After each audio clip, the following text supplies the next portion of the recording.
আজ mother's day, মাকে ছোট্ট একটা সারপ্রাইজ দিলাম। হ্যালো এভরিওয়ান, আমি তোমাদের সুপা। মা হয়তো সবসময় নিজের কথা ভুলে যায়, কিন্তু সন্তানের ছোট ছোট ভালোবাসাগুলো ঠিকই মনে রাখে। আমরা বড় হয়ে গেলে হয়তো ব্যস্ত হয়ে যাই, কিন্তু মা কখনোই ব্যস্ত হয় না তার সন্তানের জন্য। আমরা ঠিক করেছি মাকে একটা ফটো ফ্রেম গিফট করব, যেখানে মায়ের সাথে সাথে আমাদের 3 বোনেরও ফটো থাকবে। তোমরা পুরো ভিডিওটা দেখলেই বুঝতে পারবে আমার মা কতটা সহজ সরল। বাড়ি এসে মাকে বললাম, মা একটু রেডি হও। মা তখন বলছে, কেন? আমরা তখনও মাকে কিছু বলিনি। আমি বললাম, এই তো একটু ভিডিও বানাবো তো, তার জন্য। আমার মা কোনোদিনও আমাকে কোনো কাজেই বাধা দেয়নি, সবসময় বলেছে, তুই যা করবি কর, আমি তোর সাথে আছি। আজ আমি যেটুকুই হয়েছি পুরোটাই আমার মায়ের জন্যই হয়েছি। আমার মা পৃথিবীর বেস্ট মা। এবার বলো, কি মনে হচ্ছে? বলো, কিসের বার্থডে? তোমরা শুনলে আমার মা এতটাই ভোলা যে বলছে কিসের বার্থডে।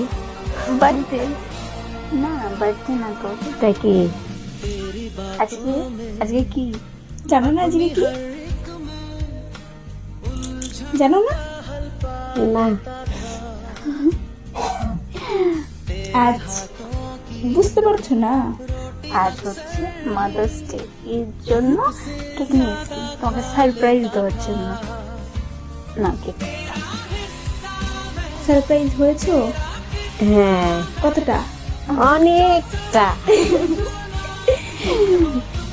কাটো কাটো, নাও কেক কাটো। তো এবার কিভাবে কাটছো? কতটা শীতে সাদা মানুষ হলে বলতে পারে কিভাবে কাটবো। এখন তো ছোট ছোট বাচ্চারাও জানে কেক কিভাবে কাটতে হয়। আসলে মাকে এইভাবে কোনোদিনও সারপ্রাইজ দেওয়া হয়নি তো, আর মা কখনো কেকও কাটেনি। Mother's day, happy mother's day, কাটো। Happy mother's day, happy mother's day.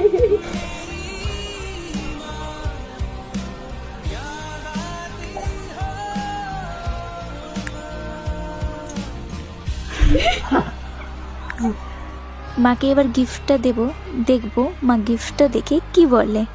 এই নাও, ধরো ধরো। হ্যাঁ, এবার চোখটা খোলো, বলো এর মধ্যে কি আছে। কি মনে হচ্ছে? তার আগে কি মনে হচ্ছে বলতে হবে। স্টে। তোমরা কি শুনলে মা কি বললো এর মধ্যে কি আছে? মা ভেবেছে এর মধ্যে ট্রে আছে। স্টে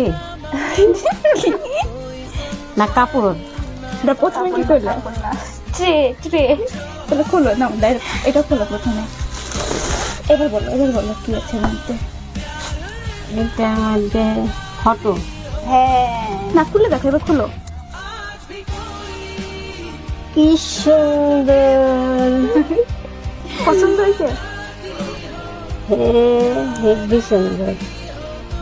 তুমি খুশি? আমি খুব খুশি। এই ছবিটা দিছি। তোর বাবা থাকলে আরো ভালো হতো। দেখেছো তো, এটাকেই বলে ভালোবাসা। বাবার ছবি থাকলে আরো ভালো হতো। হ্যাঁ, তাহলে আমার তো হইতেছে। দেখো সবাইকে, এই দেখো ছবিটা কেমন হয়েছে। Thank you so much. বলো পছন্দ হয়েছে? হ্যাঁ, খুব পছন্দ হয়েছে, খুব খুব পছন্দ। আর বলো, এরকম সারপ্রাইজ দেবো তুমি কি বুঝতে পারছিলা? না, বুঝো নাই? একটু বুঝি নাই। বাজারে গেলাম কি করতে, একটু বুঝি নাই, ওই জন্যই তো জিজ্ঞাসা করলাম যে কি সারপ্রাইজ। এই ছবিটা তাহলে কোথায় রাখবা? কার ঘরে? আমার ঘরে নাকি তোমার ঘরে? তোমার গিফট তোমার ঘরেই রাখবা। আমার কাছেই থাকো। সুন্দর আছে, খুব সুন্দর। দাঁড়াও, তোমার জন্য একটা গিফট। এটা দেখো, তোমার জন্য কত সুন্দর। আমার ফুলের জন্য, মায়ের জন্য ফুল, একটা গোলাপ ফুল। পৃথিবীর সব মায়েরাই ভালো থাকুক, সুস্থ থাকুক, আর হাসি খুশি থাকুক। অনেক ভালোবাসি মা তোমায়। খুব খুশি।